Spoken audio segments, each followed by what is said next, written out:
Audiobook do livro A Realidade Desconhecida, por Seth, volume 1. Seção 701. O verdadeiro físico mental, animais e ciência, prática número 8. A exterioridade do mundo físico está conectada, então, com uma interioridade multidimensional. Esse mundo exterior é lançado para fora, no entanto, e projetado na realidade de acordo com seus desejos, crenças e intenções conscientes.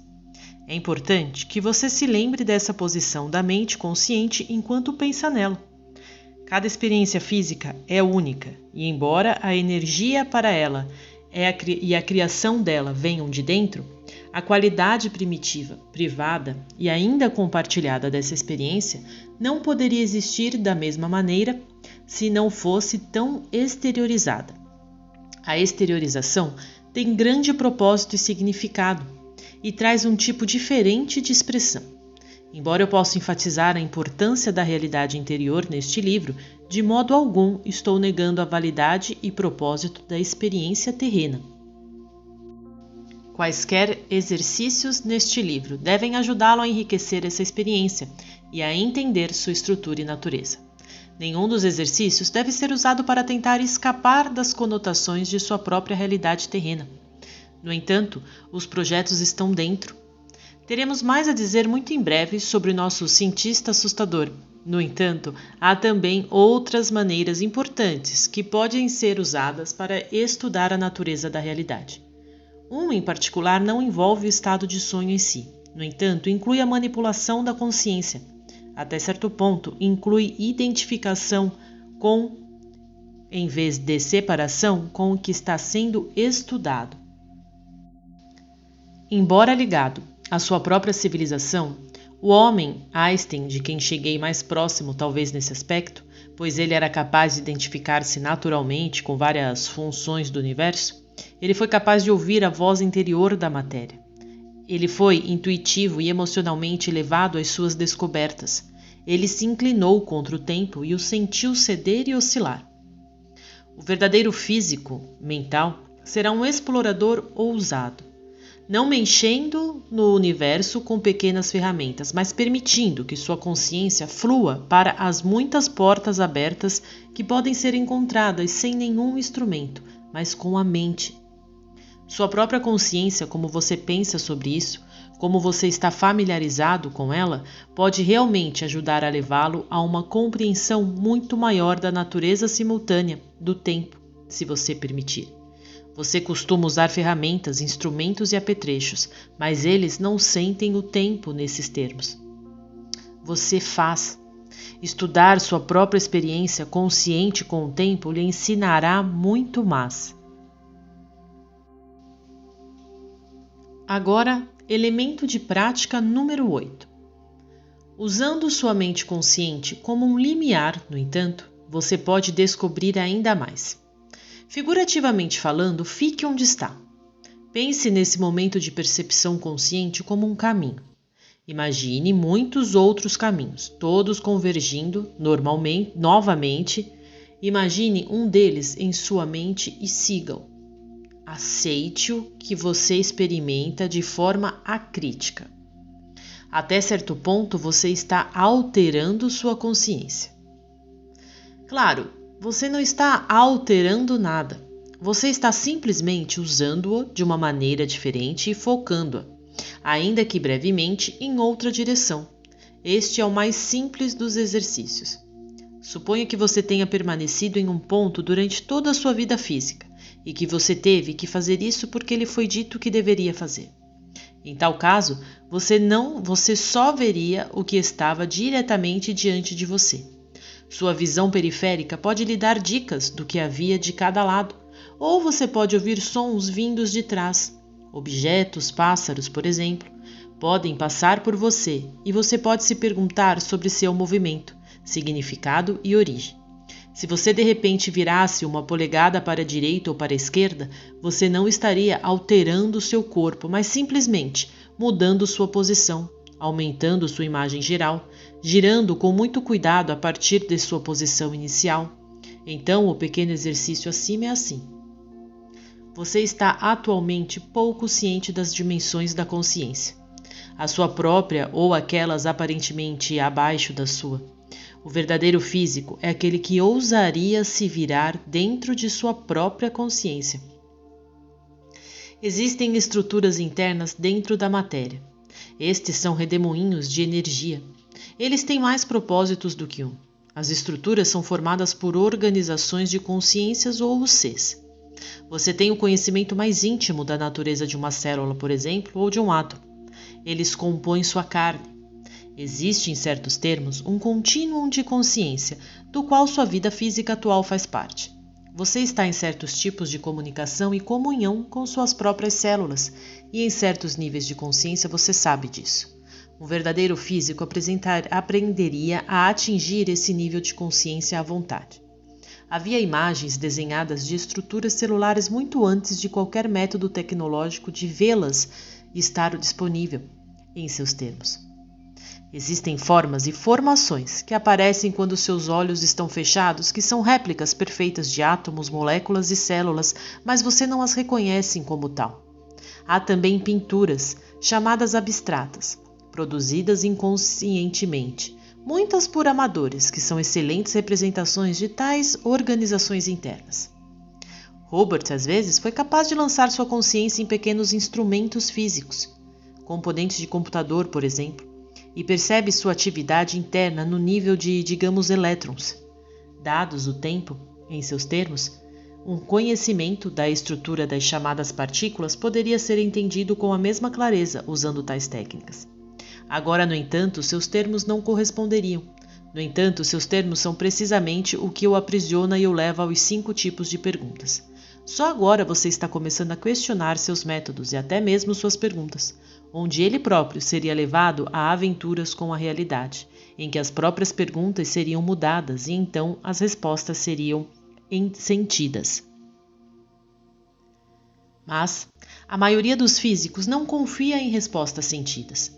O sentimento é considerado muito menos válido do que um diagrama. Parece que você não pode operar seu mundo com sentimentos, mas você também não está indo muito bem tentando operar com diagramas. Em muitos casos, seus cientistas parecem ter a estranha ideia de que você pode compreender uma realidade destruindo-a. Que você pode perceber o mecanismo da vida de um animal matando-o, ou que você pode examinar melhor um fenômeno separando-se dele. Então, muitas vezes, você tenta examinar a natureza do cérebro no homem, destruindo os cérebros dos animais, separando porções do cérebro animal de seus componentes, isolando-os e adulterando a integridade geral, tanto do animal em questão quanto do animal, em relação a seus próprios processos espirituais. Com isso, quero dizer que cada uma dessas tentativas o coloca mais fora de contexto, por assim dizer, consigo mesmo, com seu ambiente e outras espécies. Embora você possa aprender certos supostos fatos, você se afasta ainda mais de qualquer grande conhecimento, porque os chamados fatos estão em seu caminho.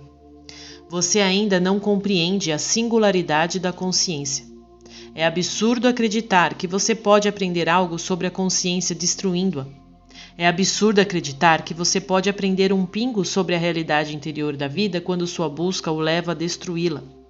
Destruição, você vê em seus termos, pressupõe, para começar, um mau entendimento da vida. Existem maneiras de se identificar com os animais, com átomos e moléculas.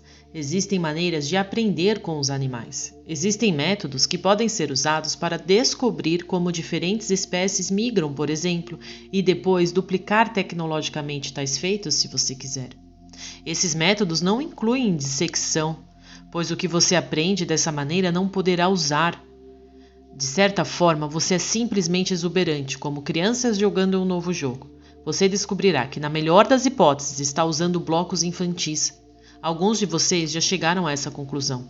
À medida que este livro continua, vou de fato esboçar algumas propostas iniciais de maneiras pelas quais você pode usar sua consciência para entender a natureza da realidade e tornar claros alguns desses projetos internos. Mesmo em seus termos de história e tempo serial, como uma raça, você tentou vários métodos de lidar com o mundo físico. Por favor, entenda-me, não há nada de errado com uma tecnologia amorosa. Se Einstein tivesse sido um matemático melhor, ele não teria feito as descobertas que fez. Ele teria ficado muito intimidado. No entanto, mesmo assim, sua matemática o reteve e colocou uma torção em suas instituições. Muitas vezes você assume como certo que o conhecimento intuitivo não é prático, não funcionará ou não fornecerá diagramas.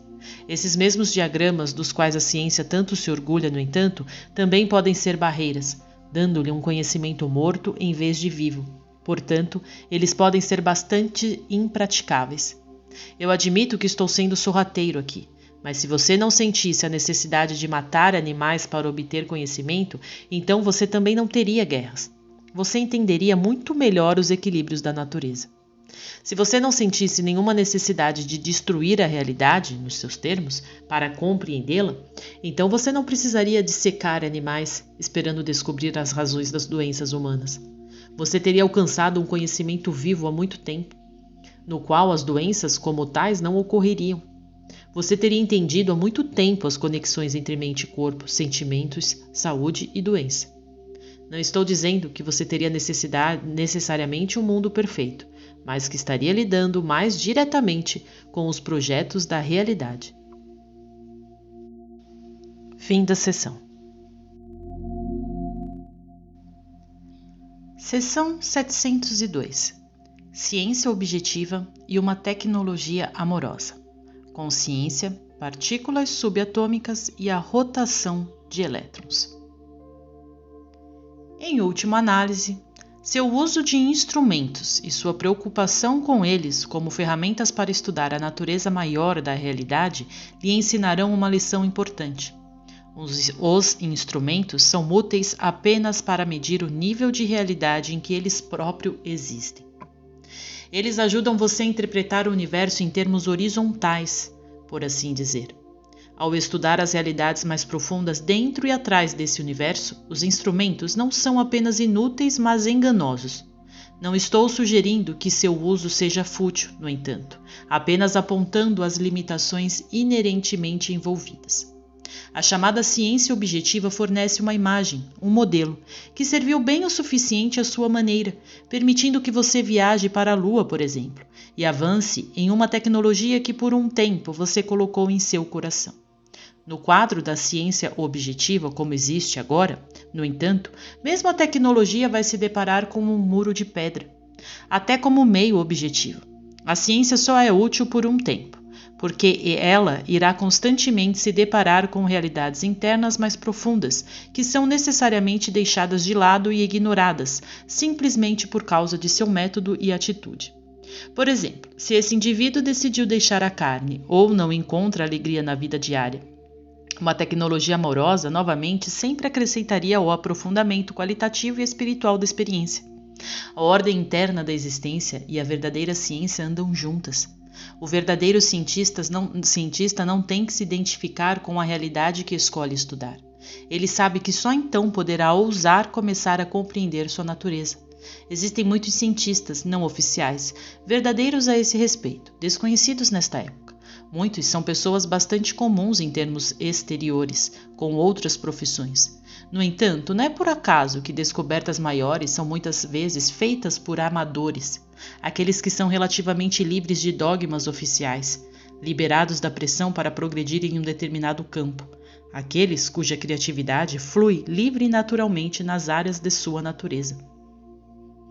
Sem uma identificação com a Terra, o planeta e as estações, toda a sua tecnologia não ajudará a entender a Terra, nem mesmo a usá-la de forma eficaz, muito menos completamente. Sem uma identificação com a raça como um todo, nenhuma tecnologia pode salvá-la. A menos que o homem também se identifique com os outros tipos de vida com os quais compartilha o mundo, nenhuma tecnologia jamais o ajudará a entender sua experiência. Estou falando em termos muito práticos. Os gadgets, em última análise, não lhe ensinarão nada sobre as dimensões de sua própria consciência. Quando você os usa, biofeedback, por exemplo, que é um tipo de aparelho, a tradução para a palavra gadgets, dita anteriormente, Até mesmo para obter alterações de consciência, você está se programando, afastando-se de si mesmo. Esses aparelhos só podem ser úteis se mostrarem que tais alterações são naturalmente possíveis. Caso contrário, com suas ideias de ciência e tecnologia aplicada, os gadgets ou esses aparelhos serão o ponto de articulação e as ideias de manipulação serão enfatizadas. Em outras palavras, a menos que as ideias por trás da ciência objetiva sejam alteradas, então os estados alterados produzidos por aparelhos quase certamente serão usados para manipular, em vez de libertar a consciência. Não estou fazendo uma previsão aqui, estou simplesmente apontando uma probabilidade que existe. De fato, houve civilizações em seu planeta que entenderam tão bem quanto você, e sem seu tipo de tecnologia, o funcionamento dos planetas, o posicionamento das estrelas, pessoas que até previram mudanças globais posteriores. Eles usaram uma física mental. Houve homens antes de você que viajaram para a Lua e que trouxe de volta dados tão científicos e pertinentes. Houve aqueles que entenderam a origem do seu sistema solar muito melhor do que você. Algumas dessas civilizações não precisavam de naves espaciais. Em vez disso, homens altamente treinados, combinando as habilidades dos cientistas da arte onírica e dos físicos mentais, cooperaram em viagens não apenas no tempo, mas também no espaço. Existem mapas antigos desenhados de um ponto de vista de 320 quilômetros ou mais, estes meticulosamente concluídos no retorno de tais jornadas. Havia esboços de átomos e moléculas, também desenhados depois que homens e mulheres treinados aprenderam a arte de se identificar com tais fenômenos. Existem significados escondidos nos arquivos de muitos depósitos arqueológicos que não são reconhecidos por você porque você não fez as conexões apropriadas e, em alguns casos, você não avançou o suficiente para entender a informação. O impulso e a direção particulares de sua própria ciência têm sido diretamente opostos ao desenvolvimento de tais ciências internas, de modo que, até certo ponto, cada passo em uma direção o afastou até agora da outra. No entanto, todas as ciências se baseiam no desejo de conhecimento, e por isso há intersecções que ocorrem mesmo nos mais diversos caminhos, e você está em mal intersecção. Sua própria ciência o levou à sua conclusão lógica. Não é suficiente, e alguns suspeitam que seus métodos e atitudes tenham uma desvantagem embutida. Os físicos estão indo além de si mesmos, por assim dizer, onde nem mesmo seus próprios instrumentos podem seguir, e onde todas as regras não se aplicam. Nem mesmo o profeta Einstein os conduziu suficientemente longe. Você não pode ficar à parte de uma realidade e fazer mais do que apresentar diagramas dela. Você não entenderá seu coração vivo ou sua natureza. O comportamento dos elétrons, por exemplo, iludirá seu conhecimento tecnológico, pois em termos mais profundos, o que você perceberá será uma fachada, uma aparência ou ilusão. Até mesmo dentro das regras do jogo, você conseguiu fazer seus fatos sobre os elétrons funcionarem. No entanto, acompanhar sua atividade multidimensional é outra questão. Um trocadilho. E você precisa, se me permite, um meio mais rápido. Os planos para a realidade estão mesmo abaixo da atividade dos elétrons. Enquanto você pensa em termos de partículas subatômicas, você está basicamente fora do caminho, ou mesmo quando você pensa em termos de onda, a ideia de campos interrelacionados se aproxima, é claro. Mas mesmo aqui, você está simplesmente trocando um tipo de termo por outro semelhante, apenas ligeiramente diferente. Em todos esses casos, você está ignorando a realidade da consciência e suas formações e manifestações gestálticas. Até que você perceba a consciência inata por trás de qualquer manifestação, visível ou invisível, então você coloca uma barreira definitiva ao seu próprio conhecimento. O vocabulário de Hubert não é científico oficial. Nem para nossos propósitos deveria ser, pois esse vocabulário é limitante. Em uma linguagem tão simples quanto possível e até certo ponto em seus termos, o spin do elétron determina as sequências de tempo do seu ponto de vista. Nesses termos, então, uma rotação invertida é um movimento de tempo invertido. Há muita coisa que você não pode observar. Há muita coisa que é extremamente difícil de explicar, simplesmente porque sua estrutura verbal, por si só, pressupõe certas suposições. Os elétrons, no entanto, giram em muitas direções ao mesmo tempo. um efeito impossível para você perceber. Você só pode teorizar sobre isso. Existem momentos eletromagnéticos assim alcançados e mantidos. Certas estabilidades que operam e mantêm sua própria integridade, embora possam não ser iguais em todas as partes do giro. Existem igualdades estabelecidas entre as desigualdades. O tempo, em seus termos, então, está girando de novo para trás tão certamente quanto está girando de novo para o futuro. E está girando para fora e para dentro em todas as probabilidades simultaneamente. Há, no entanto, impulsos desiguais em todas as direções, embora igualdades, entre aspas, possam ser determinadas concentrando-se apenas em certas porções do giro. Fim da sessão.